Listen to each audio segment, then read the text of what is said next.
তারিখে 2 জনকে হত্যা করা হয়েছে, 25 তারিখে আলটিমেটাম দেওয়া হয়েছিল, বুধবারে 1 মে আলটিমেটাম শেষ হয়েছে।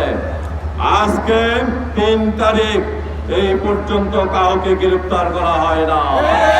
এর রহস্য আমরা বুঝি না। প্রশাসন সরকারকে বলবো, জনগণের হাতে আইন উঠিয়ে নেওয়ার জন্য আপনারা বাধ্য করবেন না। যদি কোনো প্রীতিকর ঘটনা ঘটে, এই দায়িত্ব ফরিদপুরের জেলা প্রশাসক আর শেখ হাসিনাকে বহন করতে হবে। আমরা আইন নিজের হাতে তুলে নিতে চাই না। আমরা আইনে বিশ্বাসী, শান্তি শৃঙ্খলা রক্ষায় বিশ্বাসী। আরেকটি কথা বলতে চাই, মন্দিরে আগুন লেগেছে, আমরা তীব্র নিন্দা জানিয়েছি। কারা আগুন লাগিয়েছে তাদেরকে তদন্ত করে বিচারের সম্মুখীন করা হোক। আমরা বারবার দাবি